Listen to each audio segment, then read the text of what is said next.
সূরাতুল লোকমান। লোকমান হচ্ছেন একজন মানুষ, জ্ঞানী মানুষ। তিনি নবী না, তিনি একজন মহামানব, যেমন খিজির আলাইহিস সালাম সম্মানিত ব্যক্তি, ওরকম লোকমান হাকিম একজন জ্ঞানী মানুষ। তিনি ডাক্তার না, কবিরাজও না। অনেকে মনে করেন উনি বড় ডাক্তার ছিলেন, তা না। তো উনি একজন সম্মানিত মানুষ। ওনার পরিচয় হলো, ওনার পিতার নাম হচ্ছে বাউর, বাউরের পিতার নাম হচ্ছে নাখুর।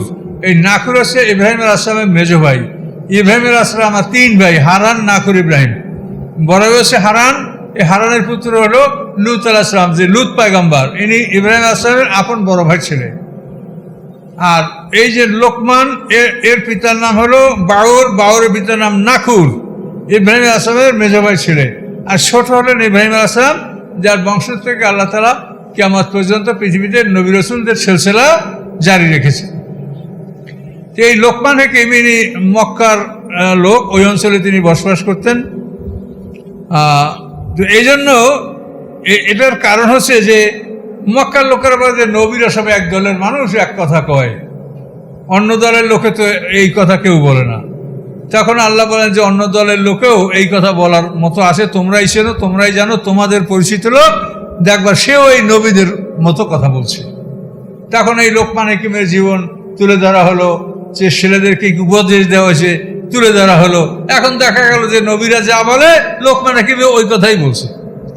কাজেই আল্লাহ যাদেরকে নবুয়াত রাসালাত দান করেন তাদের কথা, পৃথিবীর সমস্ত ভালো মানুষের কথা, এটা একই কথা। আউযু বিল্লাহি মিনাশ শাইতানির রাজিম। অভিশপ্ত শয়তান থেকে আল্লাহর আশ্রয় কামনা করছি। রহমান ও রহিম আল্লাহর নামে শুরু করছি। আলিফ লাম মিম আয়াতে মুতাশাবিহা। তিলকা আয়াতুল কিতাবের হাকিম। এই আয়াতগুলি বিজ্ঞানময় কিতাবের আয়াত। বিজ্ঞানময় অর্থাৎ চূড়ান্ত জ্ঞান। এই জ্ঞানের মধ্যে কোনো কমতি নেই, ঘাটতি নেই। চূড়ান্ত জ্ঞান নিয়ে এই কিতাব অবতীর্ণ হয়েছে। এই কিতাব কি? হুদাম ওয়া রাহমা, পথ নির্দেশ, মানুষকে পথ দেখায়, কোন পথে জান্নাতে যাওয়া যাবে সেই পথ এই কোরআন আপনাকে দেখাচ্ছে। আর রহমাতাল লিল মুহসিনিন, এবং এই কোরআন সৎকর্মশীলদের জন্য রহমত। এই কোরআনের বিধান পালন করলে আল্লাহর রহমত পাওয়া যাবে, সব দিক থেকে শান্তি পাওয়া যাবে, মনের শান্তি পাওয়া যাবে, এটা রহমত। তো মুহসিনিন কারা? আল্লাযিনা ইউকিমুনাস সালাতা। মুহসিনিন বা সৎকর্মশীল কারা? যারা সালাত প্রতিষ্ঠা করে। ওয়া ইউতুনাজ যাকাত, এবং যারা যাকাত আদায় করে। এখন এই সালাত আর যাকাত যে পাশাপাশি দুইটা কথা সব জায়গায় বলা হচ্ছে। এই জন্য কেউ যদি নামাজ পড়ে যাকাত না দেয়, তার নামাজ কবুল হবে না। আল্লাহ না করে কিরকম যদি কোনো মানুষ থাকে যে মসজিদে নিয়মিত নামাজ পড়ে, কিন্তু ব্যাংকে তার টাকা জমা আছে, ওই টাকার যাকাত দেয় না, তাহলে তার নামাজ কবুল হবে না। আল্লাহ বলেন মুহসিনিন বা সৎকর্মশীল কারা? আল্লাযিনা ইউকিমুনাস সালাতা, যারা নামাজ প্রতিষ্ঠা করে, জামাত সহকারে নামাজ আদায় করে, ওয়া ইউতুনাজ যাকাত, এবং যাকাত আদায় করে, অহুম বিল আখিরাতি হুম ইউকিনুন, এবং তারা আখিরাতের উপরে দৃঢ় বিশ্বাস রাখে। এই বৈশিষ্ট্য যাদের, তারা হচ্ছে মুহসিন বা সৎকর্মশীল। উলাইকা আলা হুদাম মির রাব্বিহিম, এই লোকগুলি রবের পক্ষ থেকে হেদায়েতের উপর প্রতিষ্ঠিত রয়েছে। এই গুণের অধিকারী যারা, যারা সালাত কায়েম করে, যাকাত আদায় করে, আর পরকালে বিশ্বাস করে। তো আল্লাহ বলেন এই লোকগুলি রবের পক্ষ থেকে হেদায়েতের উপর প্রতিষ্ঠিত রয়েছে। উলাইকুমুল মুফলিহুন, এবং এই লোকগুলি জয়যুক্ত হবে। সূরাটা মক্কি, তো মক্কায় তো সব বিধান নাজেল হয়নি, কথা বুঝতে পারছেন? এই জন্য এখানে নামাজ আর যাকাত মক্কায় নাজেল হলে এটা বাস্তবায়িত হয়েছে মদিনা হিজরতের পরে। যাকাতের বিধানটাও মক্কাতে এটা বাস্তবায়িত হয়নি, নাজেল হয়েছে আয়াত। অমিনান নাসে মাইয়াশি লাহাবাল হাদিস, মানুষের মধ্যে এমন মানুষ আছে যারা বাজে কথাকে গ্রহণ করেছে। বাজে কথা, এইটা হলো এই নজর ইবনে হারেস, আরবের বিখ্যাত ধনী মানুষ, এবং দেশ বিদেশে ব্যবসা বাণিজ্য করতো। এই রোমে, পারস্য, ইরানের বিভিন্ন দেশে ব্যবসায় যাইতো, এবং বড় বড় রাজা বাদশাদের ইতিহাস কাহিনী এইসব গল্প গুজব নিয়ে আসতো। এই কথাটা এখানে ইঙ্গিত করা হয়েছে যে মানুষের মধ্যে এমন মানুষ আছে যে বাজে কথাকে অর্জন করে, বাজে কথাকে গ্রহণ করে, সংগ্রহ করে। কেন করে? লিউদিল্লাহ সাবিলিল্লাহ, সে আল্লাহর পথ থেকে মানুষকে ফিরাতে চায়। মানে এই সমস্ত গল্প গুজব ইতিহাসের বই নিয়ে সে একটা আসর বসাতো, আর বলতো যে মোহাম্মদ সাল্লাম তোমাদেরকে যে ওই নূহুল আসলাম, আদম আলাইহিস পুরাণ ইতিহাস শোনায়, ওটা আমিও জানি, আমার কাছে শোনো। এভাবে প্রাচীন মানে রুস্তুম, ইস্ফান্দারিয়া, এই সমস্ত আগেকারের বড় বড় রাজা বাদশাদের ইতিহাস শোনাইতো। কে? এই লোকটার নজর ইবনে হারিস, আরবের লোক। এই জন্য আল্লাহ বলছেন এটা কেন করতো, যে লিউদিল্লান নাস আন সাবিলিল্লাহ, যে আল্লাহর পথ থেকে মানুষকে ফিরানোর জন্য এই কাজগুলি করত। লিউদিল্লান সাবিলিল্লাহ বিগাইর ইলম, জ্ঞানহীনতার কারণে এই সমস্ত কথা দ্বারা তারা মানুষকে বিপদগামী করত। ওয়াত থাকে যা হুজুয়া, এবং আল্লাহর কোরআনকে ঠাট্টা এবং উপহাস মনে করত। এই নজর ইবনে হারিস। উলাইকা লাহুম আযাবুম মুহিন, এদের জন্য রয়েছে অপমানজনক শাস্তি। ওয়াইযা তুতলা আলাইহি আয়াতুনা, যখন তাকে আমার আয়াতগুলি পাঠ করে শোনানো হয়, ওয়াল্লা মুস্তাকবিরা, সে অহংকার ভরে ফিরে যায়, মনোযোগও দেয় না, শোনেও না, ঈমানও আনে না। কাল্লাম ইয়াসমাহা, মনে হয় যেন সে শোনে নাই।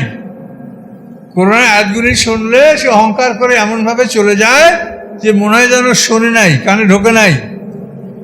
কান্নাফি উজনাহি আকরা, মনে হয় যেন তার কানের মধ্যে বন্ধাত্ম চেপে গেছে, বন্ধাত্ম কানের মধ্যে ঢুকে আসে, যার জন্য এই কোরআনের কথা তার কানে ঢুকে না। ফাবাশশির হবে আযাবিন আলীম, আল্লাহ বলেন হে রাসূল, তাকে আপনি বেদনাদায়ক শাস্তির সুসংবাদ আপনি তাকে শুনিয়ে দেন। নজর ইবনে হারিস এবং তার সঙ্গীদেরকে লক্ষ্য করে আল্লাহ তাআলা এই কথাগুলো বলেছেন। ইন্নাল্লাযীনা আমানু ওয়া আমিলুস সালিহাত, নিশ্চয়ই যারা বিশ্বাস করে এবং সৎকর্ম সম্পাদন করে, লাহুম জান্নাতুন নাঈম, তাদের জন্য রয়েছে নিয়ামতে ভরপুর জান্নাত, যে জান্নাতের নিয়ামতের কোনো শেষ নাই। মধুর নাহার, দুধের নাহার, সওয়াবের নাহার, আপনি কি চান? লাহমে তৈর মিম্মা ইয়াশতাহুন, যে পাখির গোশত আপনার পছন্দ সেই পাখির মাংস সরবরাহ করা হবে। আপনি কি চান? আল্লাহ এক কথায় বলছেন লাহুম মা ইয়াশাউনা ফিহা ওয়া লাদাইনা মাজিদ, যে বান্দা যা চাবে তার সবই সরবরাহ করা হবে, আর আমার পক্ষ থেকে আমি আরো অতিরিক্ত নিয়ামত সরবরাহ করব।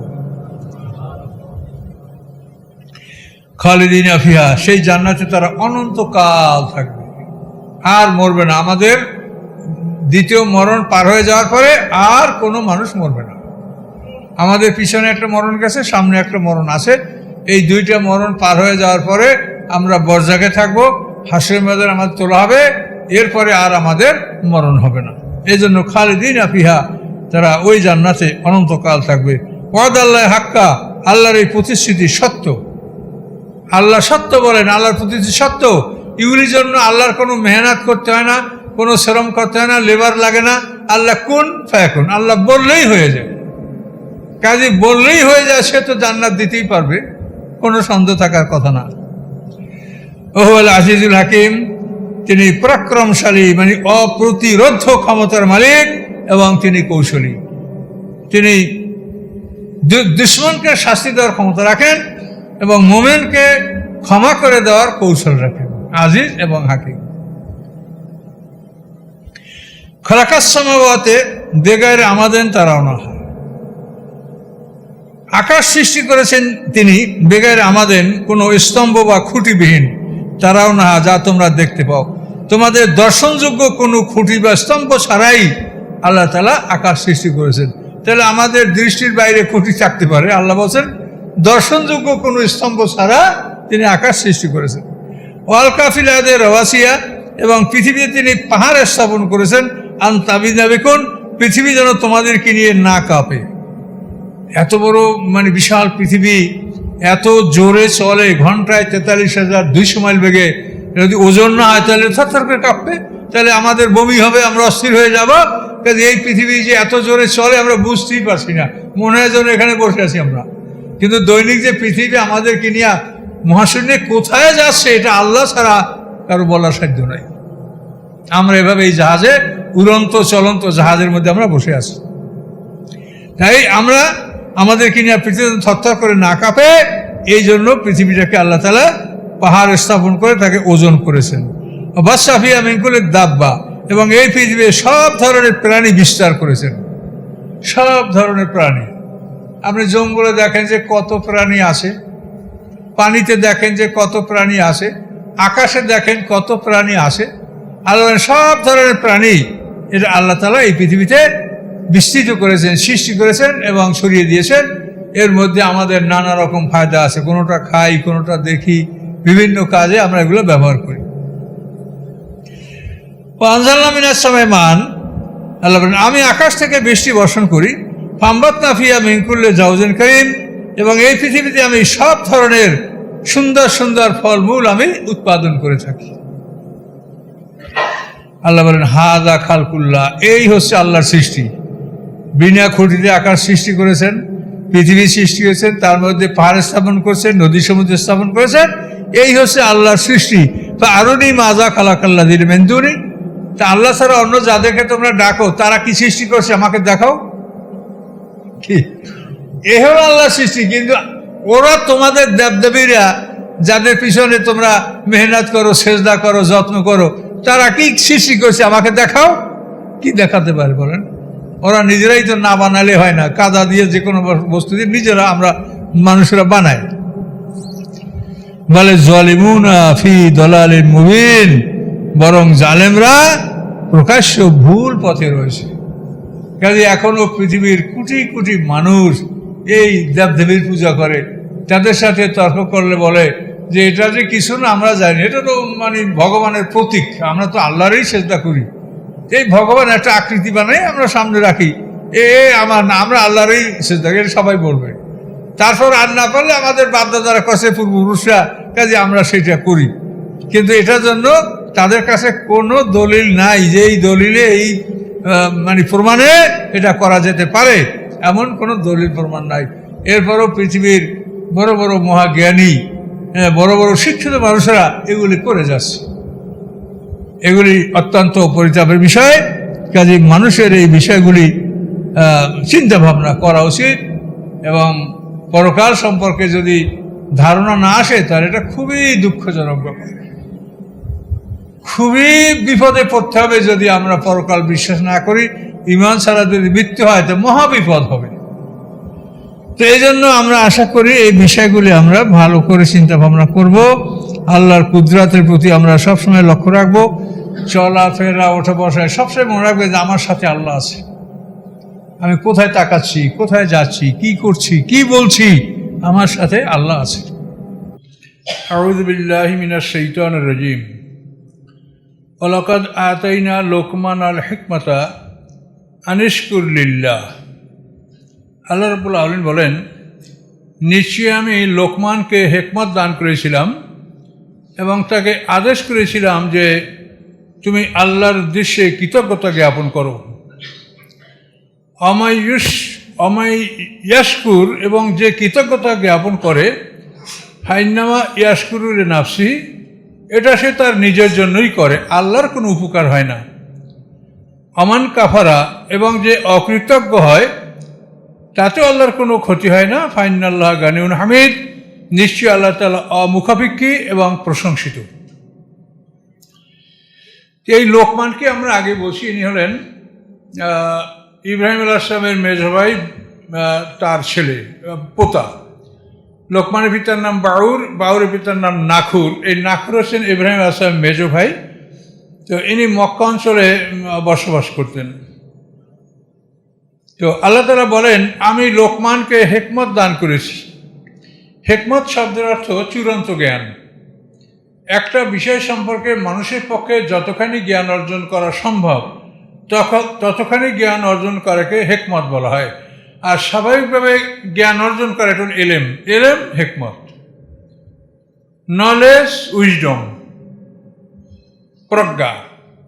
তো আল্লাহ তাআলা বলেন, আমি লোকমানকে প্রজ্ঞা দান করেছিলাম। তো এই লোকমানের ব্যাপারে কিন্তু অনেকেই মনে করেন যে উনি হেকিম, উনি একজন চিকিৎসক ছিলেন বা ডাক্তার ছিলেন বা কবিরাজ ছিলেন। এসব কথা সবই কাল্পনিক। আল্লাহ তাআলা তাকে সঠিক জ্ঞান দান করেছিলেন এবং তিনি বলেছেন যে তুমি আমার কৃতজ্ঞতা জ্ঞাপন করো, আর যদি করো তো তোমার নিজের জন্য, এটা আল্লাহর কিছু হবে না। আর যদি না করো তাহলে তা তো আল্লাহর কোনো ক্ষতি নাই, আল্লাহ প্রশংসিত অমুখাপেক্ষী। তাহলে আমরা এই হেকমত সম্পর্কে যেন একটা খারাপ ধারণা যে উনি বড় হেকিম, ডাক্তার, কবির, এগুলি কিছু না।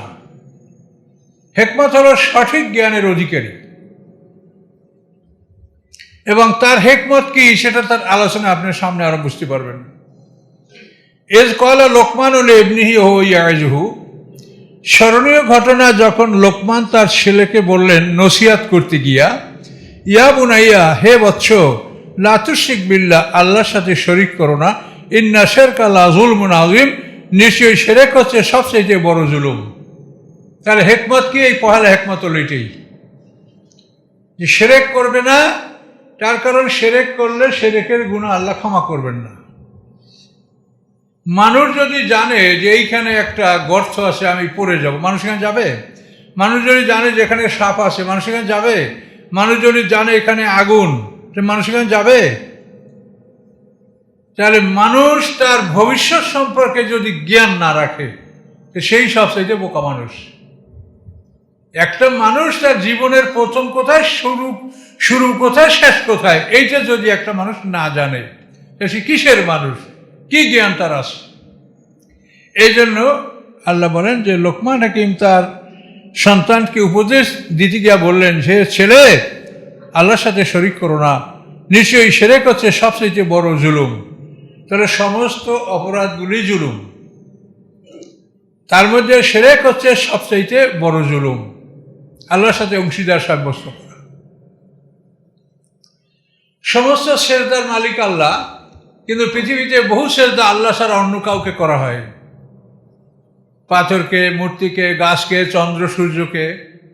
কাজে আল্লাহ বলছেন সমস্ত সেজদার মালিক আল্লাহ। এর নাম হলো শিরক, যে এই আল্লাহর পাওনা তুমি আল্লাহর কাছে উপস্থাপন না করে অন্যকে তুমি দান করছো।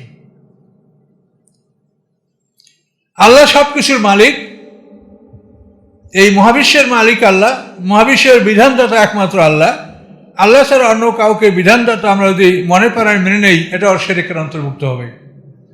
তার কারণ আল্লাহ তাআলা বলেছেন, ওয়ালা ইউশরিকু ফি হুকমিহি আহাদা, তিনি তার আদেশে কাউকে শরিক রাখেন না, তিনি একাই আদেশ দান করেন। পরিষ্কার কথা, সূরা কাহফ, এর মধ্যে কোনো অস্পষ্ট, ওয়ালা ইউশরিকু ফি হুকমিহি আহাদা, তার আদেশে তিনি কাউকে অংশীদার রাখেন না, একাই আদেশ দেন। তো সেইখানে যদি আমরা আল্লাহকে একাই আদেশদাতা না মেনে অন্য কাউকে আদেশদাতা হিসেবে মানি, তাহলে এটা শিরক হবে। তো এগুলি আমাদের মধ্যে আছে, কিন্তু আমরা এখানে অপারগ। আল্লাহ জানেন যে এটা আমরা কেন মানতে বাধ্য হচ্ছি। কাজে আমরা কিন্তু মস্ত বড় অপরাধের মধ্যে আছি।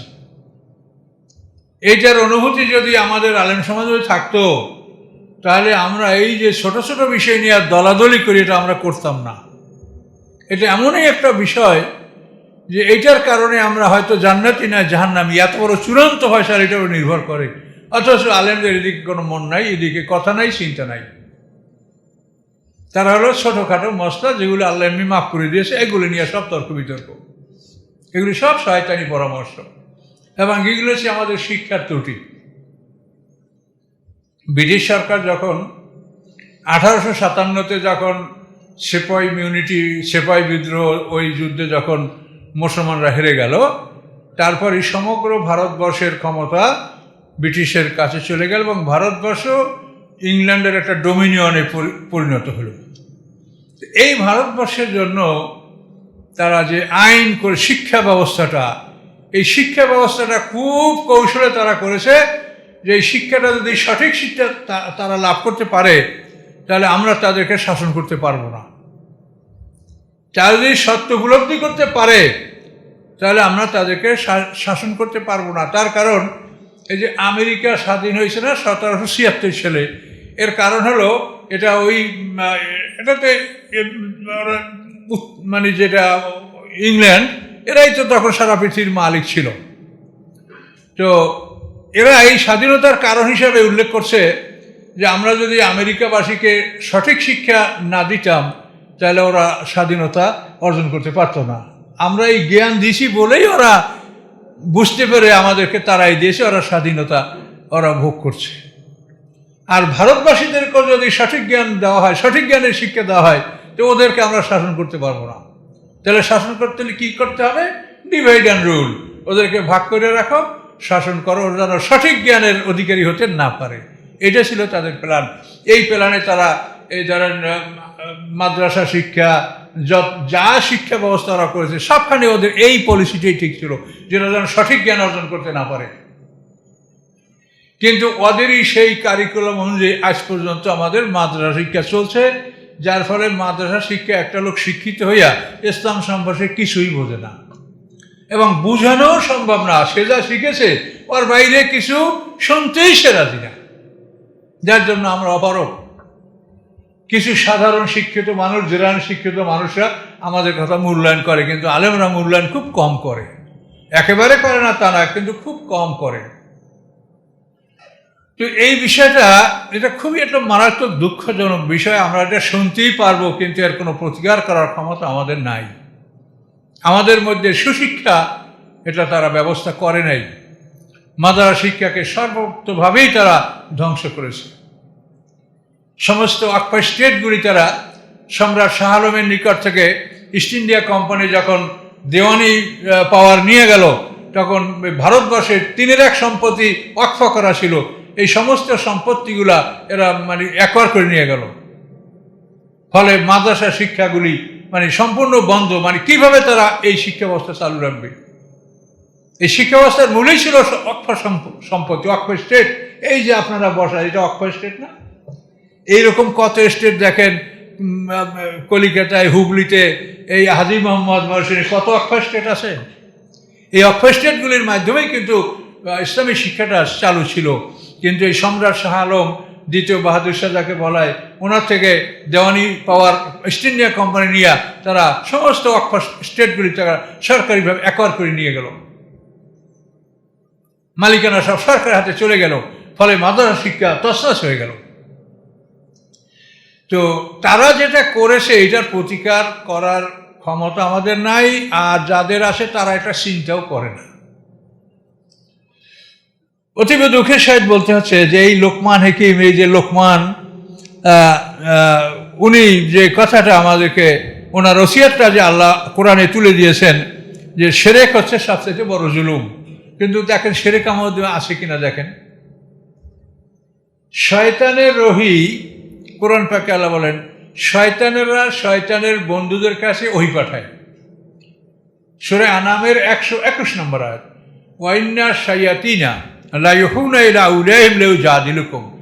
শয়তানেরা শয়তানের বন্ধুদের কাছে ওহী পাঠায় এই জন্য যে শয়তানের বন্ধুরা যেন তোমাদের সাথে তর্কে লিপ্ত হতে পারে, চ্যালেঞ্জ করবে। আমরা পৃথিবীর আইন আমরা দেব, দুনিয়া পরিচালনার আইন এটা আমরা দেব, এটা আমরা অন্যদের থেকে নেব না। তো আল্লাহ বলেন, ওয়াইন আতাতুমুহুম ইন্নাকুম লামুশরিকুন। তোমরা যদি এই শয়তানের বন্ধুদের আনুগত্য করো, তাহলে নিশ্চয়ই তোমরা, অবশ্যই তোমরা মুশরিক হয়ে যাবে। কি বলার আছে আমাদের বলেন? এখন আমরা তো আনুগত্য করছি, না করে কি করবো আমরা বলেন? না করে কি আমাদের করা আছে? এই সেপাই মিউনিটি, এই যুদ্ধে যখন মুসলমানরা পরাজিত হলো, তখন ইতিহাসের কথা কতখানি সত্য মিথ্যা হয়তো সংখ্যাটা কম বেশি হতে পারে, যে গ্র্যান্ড ট্রায়াং রোডের 2 ধারে রাস্তার পারে তারা 80,000 আলেমকে ফাঁসি দিয়েছে, যে এই আলেমরাই আন্দোলনটা করে, এরা যেন ভবিষ্যৎ কোনো দিন আন্দোলনের কথা মুখে আনতে না পারে। এভাবে তারা ইসলামী শিক্ষা আলেমদেরকে ধ্বংস করে তারা এমন একটা পর্যায়ে পৌঁছেছে, শেষ পর্যন্ত মানুষ কি করবে? ওই শেষ পর্যন্ত যে তাহলে ওই দিকে আমাদের দরকার নেই, রাষ্ট্রীয় ক্ষমতা, দেশ পরিচালনা, আইন কানুন, এগুলো দরকার নেই, চলো আমরা তার সাথে ওই তরিকায় শুধু জিকির রাজকারটা চালু রাখি, তাও তো মানুষ আল্লাহকে একটু স্মরণ করতে পারবে। ডুবা নৌকায় শিকল লাগাইয়ে রাখার নাম হলো সিলসিলা, শব্দের অর্থ হলো জিনজির, চেইন, ফেটার। এই সিলসিলা মানে কি? নৌকা ডুবে গেছে, একটা চেইন লাগাই রাখো, কেউ যদি টাইনে তুলতে পারে তুলবে, না হয়তো তোমরা জানবা যে এইখানে আমাদের নৌকা ডুবে গেছে। তো এভাবেই আমরা কোরআন শিক্ষা থেকে দূরে, কোরআন শিক্ষা আমরা সঠিকভাবে পাচ্ছি না, আমাদের মধ্যে যে শিক্ষা ব্যবস্থা চালু আছে এটা সঠিক শিক্ষা ব্যবস্থা নয়, এবং এই জন্যই আমাদের আলেম ওলামারা এভাবে আছে। এবং সারা বিশ্বে, মুসলিম বিশ্বে যেখানেই যে শিক্ষা ব্যবস্থাটা মুসলমানদের জন্য আছে, এই সকল শিক্ষা ব্যবস্থাটাই ত্রুটিপূর্ণ। তার কারণ এটা নিয়ন্ত্রণ করে, মানে রিমোট কন্ট্রোলে অনেক দূর থেকে এটা নিয়ন্ত্রণ করা হচ্ছে যে মুসলমানদের শিক্ষা ব্যবস্থাটা কী হতে হবে।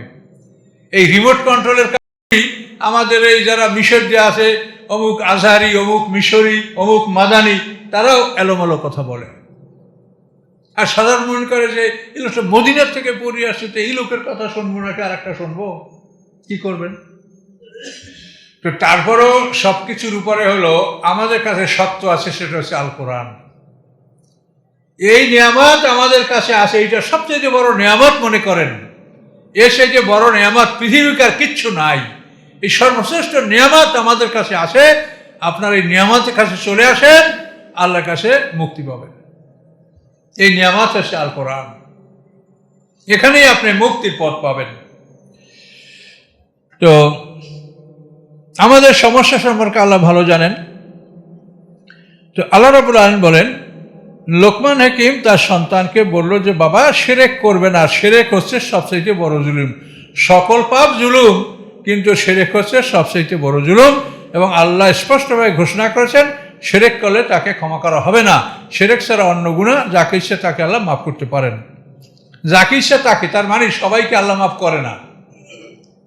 এই যে সাহাবা আনসারী যে আল্লাহ রসুলের কাছে দোয়া চাইয়া সম্পদের মালিক হয়েছিল, পরে সে জাকাত দেয় নেই, সাহাবীরা ফিরে আসে জাকাত দেয় নেই। তো এই সাহাবা যখন জানতে পারলো যে আল্লাহ রসুল তার বিরুদ্ধে অসন্তুষ্ট, তখন কিন্তু সে রাসূলের কাছে জাকাত নিয়ে গেছিল, কিন্তু আল্লাহ রসুল তার জাকাত গ্রহণ করেন নাই। এই জন্য আল্লাহ বলছেন যে শিরক ছাড়া অন্য গুনাহ মাফ হবে, কিন্তু যাকে আল্লাহ চাবেন তার মাফ হবে। এই সাহাবা আল্লাহ রসুল তার জাকাত গ্রহণ করেন নাই, আবু বকর করেন নাই, উমর ফারুক করেন নাই, ওসমান গনির জামানা সে মারা গেছে। তাহলে লিমাইয়াশা কথাটার অর্থ হলো যে আল্লাহ এইভাবে শিরক ছাড়া অন্য গুনাহ সবাইকে মাফ করবে, এটা নাও করতে পারেন। এবং এটার প্রমাণ হলো এটা। মুআল্লাম ইবনে জুসাম একজন সেনাপতি একজন মুসলমানকে হত্যা করেছিল। সে সালাম দিছে, আর উনি বলছে যে মনে মনে ভাবছে যে প্রাণ রক্ষার জন্য সালাম দিছে, সে লোকটাকে হত্যা করে ফেলেছিল। এই মুআল্লাম ইবনে জুসামা আল্লাহ রসুলের কাছে ক্ষমা প্রার্থনা করেছিল, কিন্তু আল্লাহ রসুল তাকে ক্ষমা করেন নাই এবং বলেছেন যে তোমার ব্যাপারে আল্লাহর আয়াত নাযিল হয়ে গেছে, আমার কিছু করার নেই। তাহলে এই জন্য লিমাইয়াশা কথাটা, যে আপনি মনে করেন না যে অন্যায় বুঝে শুনে করলে একেবারে মাপ পাইয়েই যাবেন, এটা কিন্তু না। লিমাইয়াশা কথা, আল্লাহ যাকে ইচ্ছা তাকে ক্ষমা করবেন। আচ্ছা, এ হলো এক। 2 নম্বর, ও আসাইনাল ইনসানা বিওয়ালিদাইহি। এখন হেকমত বলে, এগুলো কিন্তু হেকমতের কথা, লোকমান হাকিমের কথা। ওয়াসাইনাল ইনসানা বিওয়ালিদাইহি, আমি মানুষকে ওসিয়ত করেছি তার পিতামাতা সম্পর্কে। তো আল্লাহ যদি ওসিয়ত করে সেটা ফরজ। আল্লাহ কথা বললে, ওসিয়ত করলে এটা ফরজ হয়ে যায়। আল্লাহ বলেন আমি মানুষকে তার পিতামাতার সম্পর্কে ওসিয়ত করেছি, নির্দেশ দিয়েছি। কেন নির্দেশ দিয়েছি? সেবার জন্য। হামালাতু উম্মুহু ওহানান আলা ওহানেন, তার মা তাকে দুর্বলতার উপরে দুর্বল অবস্থায় তাকে বহন করেছে। সন্তান ধারণ করার সময় মায়ের খুবই কষ্ট হয়। আমাদের প্রত্যেকের মাই এই কষ্টটা সহ্য করছে। আর সন্তানের মধ্যে 120 প্রাণ আসে। প্রাণ আসার পরে ওই সন্তান যে ভ্রূণ যে পানির থলির মধ্যে থাকে, ওখানে থাইকে সে সব কিছু করতে পারে। সে উল্টি মারতে পারে, লাথি মারতে পারে, ঘুষি মারতে পারে। আর মা চিৎকার করে শুয়ে পড়ে যে হারে চরম ব্যথা। তা আমরা তো এই অবস্থার মধ্যে দিয়ে প্রত্যেকে মাকে মাইরিয়া পিটিয়ে আঘাত দিয়ে আমরা দুনিয়াতে আসছি, কিন্তু এটা মনে থাকে না। গোয়াল ঘরে মা থাকে। এই জন্য আল্লাহ বলেন যে আমি মানুষকে ওসিয়ত করেছি, আদেশ দিয়েছি তার পিতামাতা সম্পর্কে। তার মা দুর্বলতার উপরে দুর্বলতা অবস্থায় তাকে বহন করেছে। ফিসালুফি আমাইনে, এবং 2 বছরের মধ্যে তাকে মানে দুগ্ধদান বন্ধ করেছে। 2 বছর দুধ পান করার পরে তাকে দুগ্ধদান বন্ধ করেছে। মায়ের রক্ত থেকে দুগ্ধ আমরা তাই খেয়ে খেয়ে মানুষ হয়েছি। এই জন্য আল্লাহ বলেন হেকমতটা কি? আল্লাহ বলছেন আনিশকুরলি ওয়ালিওয়ালিদাইকা, যে তুমি আল্লাহ বলেন আমার শুকুর করো আর পিতামাতার শুকর করো, এটার নাম হেকমত। হেকমত নামই কবরেজি করা, ডাক্তারি করা না। তো আল্লাহ বলেন আমারও শুকরিয়া, আমার প্রতি কৃতজ্ঞতা জ্ঞাপন করো, যেহেতু আমি তোমাকে সৃষ্টি করেছি। আর তোমার পিতামাতার তুমি কৃতজ্ঞতা জ্ঞাপন করো যে তারা তোমাকে অতি কষ্টে লালন পালন করেছে। ইলাইয়াল মাসির, এবং তোমরা সবাই আমার কাছে ফিরে আসবে। লোকমান হাকিমের কথা, এই কথাগুলোই হিকমত। সঠিক কথা বলা, বিশুদ্ধ কথা বলা, আমানতকে ফেরত দেওয়া, এই ধরনের কথা কাজ, এটা হিকমত।